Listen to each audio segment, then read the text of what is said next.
Hello बच्चों, आप सब कैसे हो। आशा करती हूँ आप सब अच्छे से होंगे। बच्चों, हमने किया था पहले पाठ नंबर 13 पढ़ा था। आज हम इसका अभ्यास करेंगे। एक बार मैं आपको पाठ के बारे में समझा देती हूँ, पाठ में क्या क्या बताया गया था। इस कहानी में हमें बताया गया था कि एक मंत्री और एक राजा होते हैं, जिस राजा का नाम हब्बूचंद और मंत्री का नाम होता है गब्बूचंद। राजा और मंत्री के कुछ एक ऐसा इन्होंने परेशानी इनकी आई कि इन्होंने पूरे राज्य को संकट में डाल दिया था। इनको क्या परेशानी आई थी कि राजा जब राज्य में घूमने गए तो इनके पैरों पे धूल लग गई थी। धूल लगने से ये परेशान हो गए। इन्होंने मंत्री से कहा कि तुम पूरे राज्य की धूल को हटा दो, जिससे मुझे मेरे पैरों पे धूल लग रही है। और वो मंत्री ऐसा मंदबुद्धि होता है कि उसने क्या करता है, वो बहुत सारी झाड़ुएं इकट्ठी करके पूरे राज्य की धूल हटवानी शुरू कर देता है। उससे क्या होता है कि पूरे राज्य में धूल उड़ जाती है और पूरे आकाश में धूल ही धूल छा जाती है, जिससे पूरा अंधेरा हो जाता है। फिर राजा फिर परेशान हो जाते हैं, उससे जनता परेशान हो जाती है। फिर राजा कहते हैं कि इस धूल को हटवा दो, जिससे सारे परेशान हो रहे हैं। तो फिर वो मंत्री क्या करता है, राज्य का जितना भी पानी होता है पूरे आकाश में फैलवा देता है, जिससे धूल हट जाती है, लेकिन पानी सारा खत्म हो जाता है। ठीक है, इसे जनता प्यासी तड़फ जाती है, उनको पानी नहीं मिलता। ठीक है, फिर क्या होता है, राजा कहते हैं कि एक उपाय सूझता है उनको कि पूरी धरती को चमड़े से मढ़वा देते हैं। वो मंत्री कहता है कि पूरी धरती को चमड़े से मढ़वा देते हैं। पूरे चर्मकारों को इकट्ठा किया जाए। पूरे राज्य के चर्मकार इकट्ठे हो जाते हैं, लेकिन किसी के पास भी उपाय नहीं सूझता। फिर क्या होता है, एक बुजुर्ग चमड़े वाला आता है। वो कहता है मेरे पास एक उपाय है। लेकिन राजा कहते हैं आपके पास क्या उपाय हो सकता है, जो इतने विद्वान और इतने सुशील चर्मकारों ने मना कर दिया। तो वो कहते हैं पूरी धरती को मढ़ने की बजाय हम आपके पैरों को चमड़े से मढ़ देते हैं। उसने अपने चमड़े के टुकड़े उठाए और राजा के पैरों का माप ले लिया। तो राजा इससे बहुत खुश हुए। उन्होंने उस चर्मकार को बहुत बुद्धिमान और शाबाशी दी। ठीक है, इससे हम पैरों में चप्पल पाने की प्रथा शुरू हो गई। ठीक है बच्चों, समझ आया आपको। अब इस कहानी से हमें पता चलता है कि पैरों में जूते पहनने की प्रथा कैसे चली। ठीक है, अब आगे करते हैं इसका अभ्यास। शब्दार्थ बच्चों हमने पहले पढ़ लिए थे, आज शब्दार्थ अभ्यास पढ़ते हैं। श्रुतलेख पढ़ते हैं पहले। ये क्या है, स्पर्श, चरण धूलि, इंतजाम, निश्चिंत, विद्वान, मंत्रिमंडल, युक्ति, सत्रह, अंधेरा, पर्सन। ठीक है बच्चों, अब करते हैं वाचन कौशल के प्रश्न उत्तर। निम्नलिखित प्रश्नों के उत्तर दो। बताओ। क है, राजा हब्बूचंद ने मंत्री गब्बूचंद को क्या करने के लिए कहा। राजा हब्बूचंद ने मंत्री गब्बूचंद को क्या करने के लिए कहा था कि पूरे राज्य की धूल को हटवा दो। प्रश्न ख है, राजा ने गब्बूचंद को किस किस सजा का भय दिखाया। तो राजा ने गब्बूचंद को किस किस चीज़ का भय दिखाया था कि उनको राज्य से निकाल देंगे, सूली पर चढ़ा देंगे, इन्हें ऐसी धमकियां दी गई थी। ख प्रश्न है, राजा के पैरों को धूल से बचाने का सही विधि किसने खोजी थी। एक वृद्ध चर्मकार ने। ठीक है, एक वृद्ध चर्मकार ने उसकी विधि खोजी थी। आगे करते हैं लेखन कौशल के प्रश्न उत्तर। पहला प्रश्न है क, राजा के पैरों में धूल कैसे लगी। राजा के पैरों में धूल कैसे लगी थी। जब राजा राज्य में घूमने के लिए निकले थे तो उनके पैरों पे धूल लग गई थी। आगे प्रश्न है, राज्य के लोग प्यास से क्यों मरने लगे।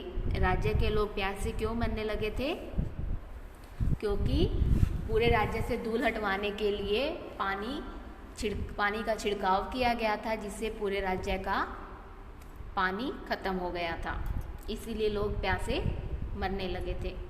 धूल, आगे क्वेश्चन है, धूल भरी पृथ्वी को चमड़े से क्यों नहीं मढ़ा जा सका? क्योंकि पर्याप्त मात्रा में चमड़ा नहीं था और ना ही चर्मकारों में इतनी शक्ति थी कि वो पूरे धरती को चमड़े से मढ़ देते। आगे प्रश्न है, राजा ने बूढ़े चर्मकार को क्यों डांटा? राजा ने बूढ़े चर्मकार को इसलिए डांटा था कि उन्होंने कहा कि इतने बड़े बड़े विद्वानों ने, चर्मकारों ने हाथ खड़े कर दिए हैं, उनके पास इस समस्या का कोई हल नहीं है, तो तुम वृद्ध होकर इन समस्या का हल कहाँ से ढूंढ पाओगे। ठीक है, आगे करते हैं हम प्रश्न नंबर 2। इस पे क्या लिखा है? उचित उत्तर पर सही का चिन्ह लगाओ। पहला है, राजा ने गब्बू चंद से धूल का इंतजाम करने को कहा क्योंकि राजा को गब्बू चंद की परीक्षा लेनी थी। नहीं। धूल पसंद थी।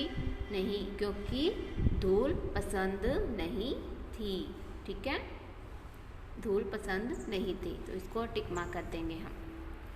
आगे है फिर पेज नंबर 79 पे ख प्रश्न, धूल से बचने का पहला उपाय क्या था? धरती को चमड़े से मढ़ा जाए, धरती में पानी का छिड़काव किया जाए, धूल को हटाया जाए। तो पहले क्या था? धूल को हटाया जाए। उसने राजा को जूता पहनने का उपाय सुझाया। किसने राजा को जूता पहनने का उपाय सुझाया था? गब्बू चंद ने? नहीं। मंत्रियों ने? नहीं। बूढ़े चर्मकार ने। किसने समझाया था? बूढ़े चर्मकार ने। आगे करते हैं प्रश्न नंबर 3। निम्न वाक्यों को घटनाक्रम के अनुसार सही क्रम में लिखो। तो बच्चों, हमने पाठ पढ़ा है, उनको सही क्रम के हिसाब से हमने लिखना है। 13.5 लाख झाड़ू खरीद कर प्रजा में बांट दी। विद्वानों और पंडितों को बुलाया गया। राज्य को उपाय बताया कि धरती को चमड़े से मढ़वा दें। भिश्तियों को पानी छिड़काने की आज्ञा दी। मंत्रिमंडल की सभा बुलाई गई। बच्चों, आपने पाठ पढ़ा है, उस हिसाब से आपने घटनाक्रम को सही क्रम में लिख देना है। आगे लिया है ये भाषा कौशल। भाषा कौशल करते हैं। बच्चों, यहाँ पे जो ये दिए गए हैं कुछ शब्द, इनको हमने शब्दों के 2-2 पर्यायवाची शब्द छांट कर इनमें से यहाँ लिखने हैं। जैसे यहाँ मनुष्य है, मनुष्य को क्या क्या बोलते हैं? नर और मानव। तो यहाँ पे हम क्या लिख देंगे? नर और मानव। राजा को क्या बोलते हैं? नृप और महीप। यहाँ क्या लिख देंगे? नर और महीप। रात को क्या क्या बोलते हैं? रात को निशा और रजनी। यहाँ क्या लिख देंगे? निशा और रजनी। पंडित को क्या बोलते हैं? पंडित को ज्ञानी और बुद्धिमान। ठीक है। तालाब को सरोवर और तड़ाग। यहाँ लिख देंगे। पेड़ को क्या बोलते हैं? वृक्ष और तरु। यहाँ क्या लिख देंगे? वृक्ष और तरु। ठीक है। आगे करते हैं भाषा कौशल में प्रश्न नंबर 2। पाठ में आए उर्दू शब्दों के हिंदी समानार्थी शब्द लिखो।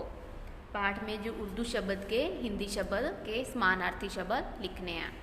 मजाल, मजाल का अर्थ होता है हिम्मत या खुशी। जमाना, जमाना का हिंदी में इसका बदलेंगे, हिंदी में होएगा दुनिया। इंतजाम का हो जाएगा प्रबंध। आराम का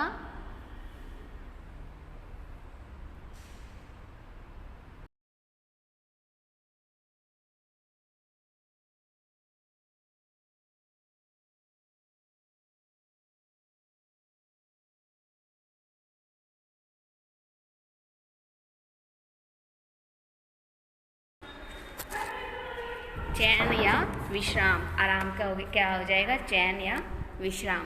हैरान का क्या हो जाएगा? चौंकना। हैरान का क्या है? चौंकना। खुश का प्रसन्न। परेशान का दुख। आसमान का आकाश। आगे प्रश्न नंबर है 3। शब्दों को बहुवचन में बदलो। हमने इनको बहुवचन में बदलना है। हवाई का क्या होएगा? हवाइयाँ। युक्ति, युक्तियाँ। पंडित, पंडितों। दिशा, दिशाओं। प्रार्थना, प्रार्थनाएं। प्रथा, प्रथाएं। ठीक है। आगे करते हैं प्रश्न नंबर 4। पेज नंबर है 80। निम्नलिखित शब्दों की सहायता से रिक्त स्थान भरो। हमने यहाँ से शब्दों को छांट के इनमें रिक्त स्थान भरने हैं। ठीक है, इतना पानी खर्च हुआ कि कुएं और तालाब खाली हो गए। यहाँ क्या आ जाएगा, कुएं और तालाब। राजा के सिपाही दसों दिशाओं में दौड़े। आगे एक था राजा और एक था उसका मंत्री। राज्य में जितने भी विद्वान और मंत्री थे सब बुलाए गए। यहाँ क्या आ जाएगा, मंत्री और विद्वान। ठीक है, आगे फिर करते हैं प्रश्न नंबर 5। उचित कारक चिन्हों को रिक्त स्थानों में पूर्ति करो। हमने उचित ये कारक हैं जो इनमें रिक्त स्थानों की पूर्ति करनी है। ठीक है, मंत्री ने भिक्षुओं को धूल पर छिड़कने की आज्ञा दी। चरमकार ने युक्ति से गब्बूचंद की जान बचाई। राजा की बात सुनकर मंत्री घर घर थर थर कांपने लगे। धूल को दूर करने का जल्दी से उपाय करो। तो ठीक है बच्चों, आपने ये पार्ट नंबर 13 अच्छे से पढ़ना है, इस कहानी को, और इसका अभ्यास भी पढ़ना है। आज आपने अपनी हिंदी की नोटबुक में ये इस पाठ के शब्दार्थ और शुद्धलेख लिखने हैं। ठीक है, आज के सबसे पहले आपने वही काम करना है, तारीख डालनी है, फिर आज का दिन लिखना है। पाठ नंबर 13, पाठ का नाम मंत्री और राजा। फिर इसके शब्दार्थ लिखने हैं, शब्द और अर्थ। एक तरफ शब्द लिखने हैं और दूसरी तरफ अर्थ लिखने हैं। एक बार मैं पढ़ा देती हूँ इनको। मजाल का अर्थ होता है हिम्मत या शक्ति। स्पर्श का अर्थ होता है छूना। लाचार का अर्थ होता है विवश। युक्ति का अर्थ होता है उपाय। आगे चरण का अर्थ होता है पाँव। निवेदन का अर्थ है प्रार्थना। जेल की हवा खाना, कैद होना। घुटने टेकना, हार मान लेना। सिर पर पाँव रखना, तेजी से दौड़ना। आगे है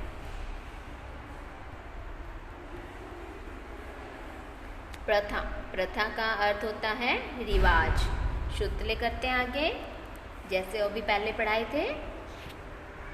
स्पर्श, चरणधूलि, इंतजाम, निश्चिंत, विद्वान, मंत्रिमंडल, युक्ति, सत्र, अंधेरा, पर्सन। ठीक है, आगे है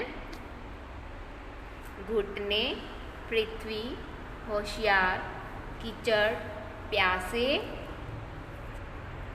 आगे स्थाई, चरणधूलि, इंतजाम, उपाय और फिर इंतजाम। ठीक है बच्चों, आपने ये अपनी कॉपी पे बहुत अच्छे से और सुंदर राइटिंग में लिखने हैं। ठीक है, धन्यवाद।